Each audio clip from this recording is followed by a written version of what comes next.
Ешқашан өз жоспарыңды біреуге айтуға, бөлісуге болмайды. Не үшін? Қазір мен оны түсіндірейін. Мысалға, бұл сізсіз.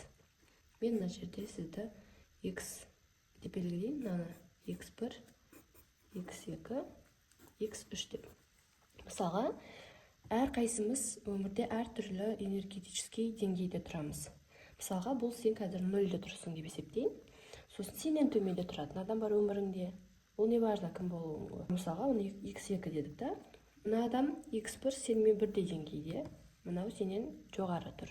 Енді сенімен бірдей деңгейдегі бұл адам, шамамен екеулеріңіздің энергияларыңыз, энергетический деңгейлеріңіз бірдей. Неге? Өйткені екеуің бір жерде жұмыс жасау мүмкін, бір жерде оқуларыңыз мүмкін, жалпы финансовый жағдайларыңыз ұқсас болуы мүмкін, отбасылық жағдайларыңыз ұқсас болуы мүмкін. Жалпы былай бір-бірлеріңізге ұқсайсыздар. Сондықтан бір-бірлеріңізбен сөйлесіп, жоспарларыңызды айтқан кезде сіздерде тек қана энергообмен болады.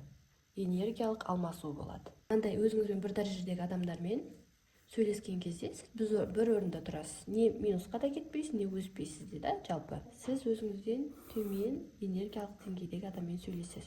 Ондай адамдар вечно негативта жүретін адамдар болады. Өмірінде бір проблемалары көп, немесе кездескен сайын бір проблемасын айтады, немесе күйеуі жаман, немесе әйелі жаман, бастығы жаман, вечно бірдеңесі жетпейді, финанс жағынан болсын, немесе басқа жағынан, немесе постоянно арақ ішетін адамдарда да сонда низкочастотный энергетикалық деңгейде болады.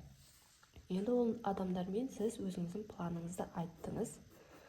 Сол кезде не болады? Оның ішінде автоматты түрде қызғаныш, зависть дейді ғой, сондай сезім пайда болуы мүмкін. Ол жақсы адам, ол қызғанғысы келмейді, қызғанбайды, бірақ ода жоқ нәрсе сенде бар, ішінде бір нәрсе андай бәрібір де болады.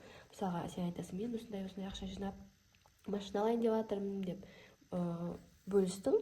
Енді бұл адам ішінде ол кісі біледі да, қазір жақын арада ешқашан ол сен қазіргі алайын деп жатқан машинаңды ала алмайды.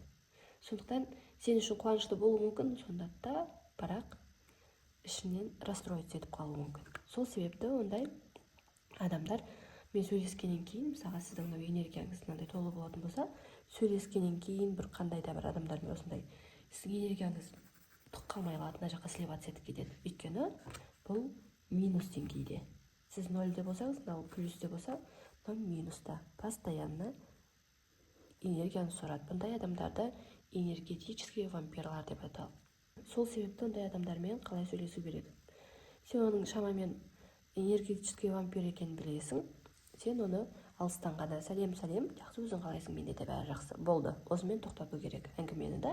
Сырттай өзіңнің ешқашан жоспарыңды, отбасыңды, болып жатқан ісіңді, өзіңнің заттарыңды ішіңдегі айтудан қажеті жоқ. Енді сіз жоғарыдағы адаммен сіз сөйлесесіз да, бірақ сіз бұл кісімен сөйлесіп, араласып, жоспарларыңызды айтқан кезде сіз мына вампир сияқты бұдан энергия алмайсыз. Неге? Мен сізге түсіндірейін. Өйткені сіз 0-десіз. Сіз өзіңіздің базовый потребностарыңызды, проблемаларыңызды өзіңіз жаба аласыз. Сондықтан сіз күні бойы жұмыс жасадыңыз, келдіңіз, шаршадыңыз, бірақ өзіңіз восстановить ете аласыз. Бұл жерде мысалға сіздің самооценкаңыз нормально, финансовый жағдайыңыз нормально, қарыздарыңыз қатты көп емес, болғанның өзінде де өзіңіз жаба аласыз. Соңында өзіңіздегі ресурсный состояние бәрібір де қалады. Өзіңіз полностью обеспечивать ете аласыз, және энергетикалық тұрғыдан өзіңіз восстановить ете аласыз. Сондықтан сен 0-десің, сен минусқа кетпейсің. Сол себепті мына жақтан сен минус өзіңе энергия тартпайсың, сен вампир болмайсың. Сен сөйлескен кезде бұл адам сенімен тоже сөйлесе, жоспарларыңды бөлісесің мүмкін. Сенің жоспарларың бұл адамға қызық емес. Өйткені сенің дәрежеңнен бұл өтіп кеткен. Сол себепті сізге бұл подсказка беруі мүмкін, бір жерден саған бір жақсы кеңес беруі мүмкін. Сондықтан сен наоборот мына адамдармен сөйлескен кезде өсесің. Сен мына дәрежеге жеткеннен кейін сен одан да жоғары дәрежедегі адамдармен сөйлесіп солай өсіп кетесің. Мүмкін кейбір адамдар түсінбейтін шығар, қалай ол адам мынандай энергетикалық дәрежеде болады, оны қалай білуге болады деп. Енді әр адам бәріміз білеміз. Оның айналамызда энергетическое поле бар осындай. Еще біздің бойымызда мынандай 7 чакра бар. 7 болды ма? 7 чакра, да? Енді әр чакраның ашылғанына байланысты, соған байланысты сенің мен сіздерге кейін айтып түсіндірейін, өйткені ол үлкен тема чакраға байланысты.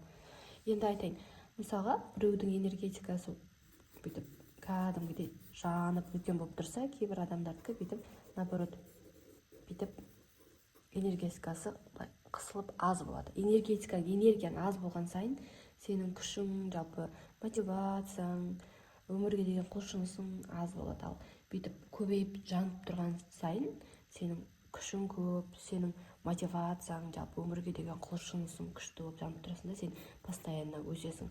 Бірақ ол энергетиканы өзгерту, энергияны алу, восстанавливать ету, оның бәрі оңай. Енді энергияны көтерудің базовый бірнеше түрлері бар ғой. Энергияны біз қалай көтереміз? Ең бірінші качественный ұйқы, сапалы ұйқы. Потом тамақ, дұрыс тамақтану.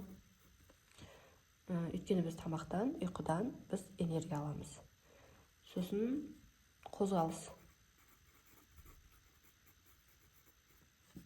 Потом мақсат. Өзіңіздің қатты қалған арман мақсаттарыңыз ойлаған кезде адамда негізі энергия пайда болу керек. Қозғалыс всегда энергия, ол физикада да сондай бар. Сондықтан бұл тақырыптарды, чакра тақырыпты мен кейін сіздерге басқа күні түсіндіретін боламын. Егер сұрақтарыңыз болса, комментарияға жазыңыздар.